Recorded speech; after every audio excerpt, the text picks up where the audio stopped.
Hi, everybody, and welcome back to Chapter 9. In our first video here, we're going to take a look at flexible budgets, standard costs, and variance analysis. This chapter has a lot of nuances, so I would recommend that you pay particular attention to the part on variances. Okay, so if we're going to begin here, we're going to perform our performance reporting by analyzing our variances. We'll find out about variances in this chapter. And then we're going to raise some questions, identify maybe what the causal factors are for those differences between budget versus actual. And then we'll take some actions and then start the process again. It's a continuous process for analyzing these variances. Okay, so let's take a look at preparing a planning budget and then a flexible budget with just one cost driver. Here, a planning budget is prepared for a single planned activity, and the performance evaluation is different when our actual activity differs from the planned activity. For example, if you're forecasting some amount of sales, that would go with a cost of goods sold associated with those sales. But if the salespeople do better than expected, right, the cost of goods sold is going to be worse than expected because it will go up as the sales goes up, and conversely as well. So comparing this static planning budget with actual costs is, as it says here, like comparing apples and oranges.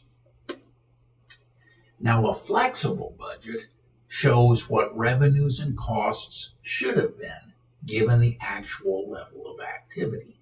And flexible budgets may be prepared for any activity level in the relevant range. And that, of course, would enable apples to apples cost comparisons.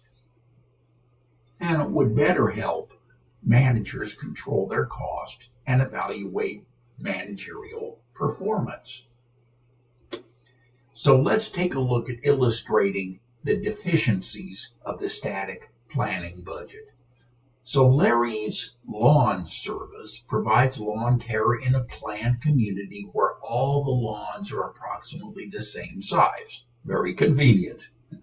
At the end of May, Larry prepared his June budget based on mowing 500 lawns. Since all the lawns are similar in size, Larry felt that the number of lawns mowed in a month would be the best way to measure the overall activity for his business. So let's look at his planning budget, a static budget here. So here is our 500 lawns mowed. That's the quantity. And then here's our revenue for that, $37,500.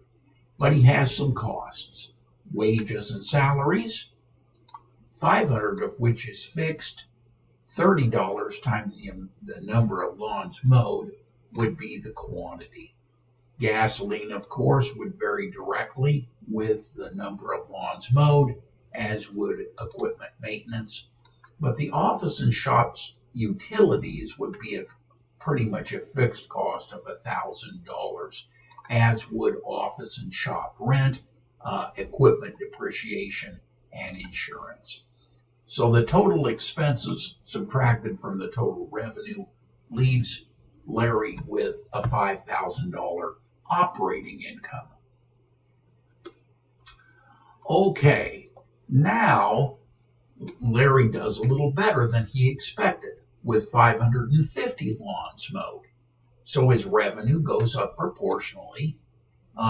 Wages and salaries goes up, but there's a fixed and variable component of that, as you remember from this slide here. Gasoline equipment maintenance goes up proportionally, but office shop supplies, these are actual results now. So these office supplies are a little worse than, or a little better than expected. And office and shop rent, about what we expected. Okay, whoops. And so if I compare all those directly with the planning budget here, you'll see that the wages and salaries compared to the planning budget is unfavorable. Why? Because of the $30 quantity difference, quantity based on the number of lawns mowed. And as would gasoline and supplies be unfavorable. But equipment maintenance was a $200 favorable, as would be the office and shop supplies. Office and shop rent and depreciation were as pretty much as budgeted, and insurance was a little unfavorable. So the total expenses were $4,050 in total unfavorable. But they made $1,450 more in net operating income by mowing 500 lawns. Okay, so how do we analyze that? Comparing actual versus budget, our revenue was $5,500 favorable, as would be expected because we mowed 50 more lawns. And so now the unfavorable variance occurred when the actual costs are greater than budgeted costs, and favorable variance occurs when the actual costs are less than budgeted costs. So I think that's pretty straightforward. Now, since these variance deficiencies here are unfavorable, has Larry done a poor job of controlling those costs? And if they're favorable, has Larry done a good job controlling those costs? Let's take a look. We cannot answer the questions using a static budget. We have to compare actual activity is above the planned activity. So what do? The relevant question, therefore, is preparing a flexible budget. How much of the cost variances are due to higher activity and how much are due to cost control? And so to answer that question, we must flex the budget to the actual level of activity. Now, how do we do that? We need to know what's variable and what's fixed. And of course, the variable costs change in direct proportion to the changes in activity, while the fixed costs remain unchanged within the relevant range. So if I look at this from a flexible budget standpoint, I should be at these levels. Here's our revenues based on $75 times the quantity, which is $550 in this case. The wages, part of which are fixed, but part of which are variable, comes out $21,500. And then gasoline and equipment maintenance, both based on the number of lawns that have been mowed, whereas the fixed costs of office and shop utilities, office and shop rent, and equipment depreciation and insurance all remain at the same level that was in the static budget. So we should be making $6,650 based on a flexible budget with 550 lawns mowed. So what should the total wages and salaries cost be in a flexible budget for 600 lawns? Okay, so if I go back to that, my wages and salaries is $5,000 plus $30 times 600 in this case. And if I do that arithmetic, here is the $5,000 plus the $30 per lawn times 600. That's going to be 18,000. And then the 5,000. So it should be $23,000. Okay. Now we're going to calculate and interpret revenue and spending variances. Very important concept.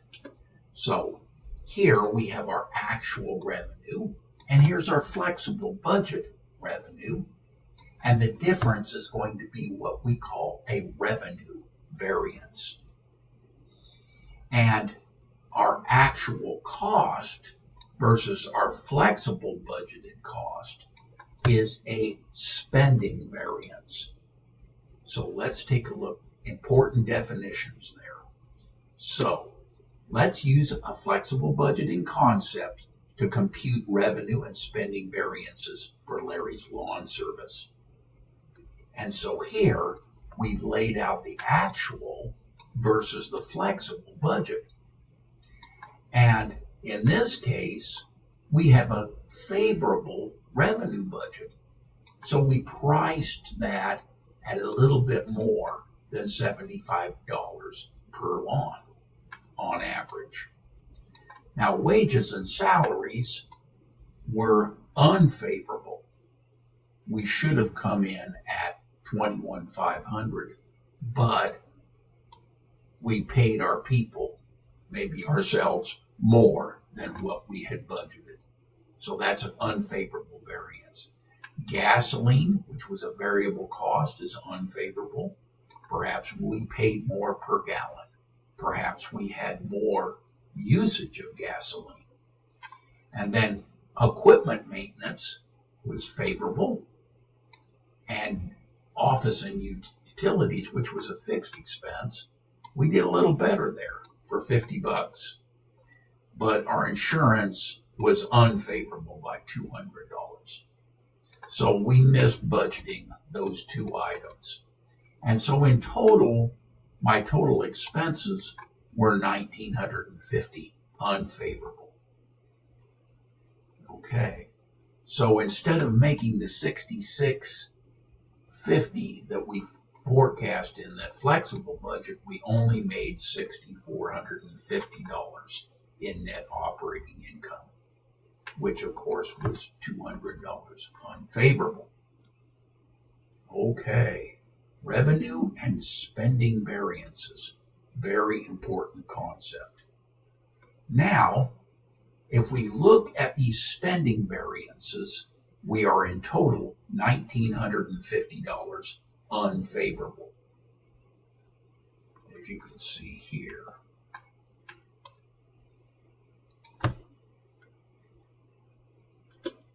All right, let's prepare a planning budget and a flexible budget with more than one cost driver. Now we're starting to get a little more sophisticated in how we look at budgeting. With multiple cost drivers, there can be more, of course, than one cost driver needed to adequately explain all the costs in the organization. The cost formulas used in preparing a flexible budget can be adjusted to recognize multiple cost drivers. So let's take a look. Here, Larry's lawn service will also provide an edging and trimming service to his customers at $30 per hour, and he estimates that he'll provide 100 hours of this service. Because the revenue earned from and the time required for edging and trimming is different for different lawns, Larry decided to add an additional cost driver in hours. So let's look at Larry's new planning and flexible budget, but we will have to wait to our second video to take a look at these costs. Until that time, bye for now.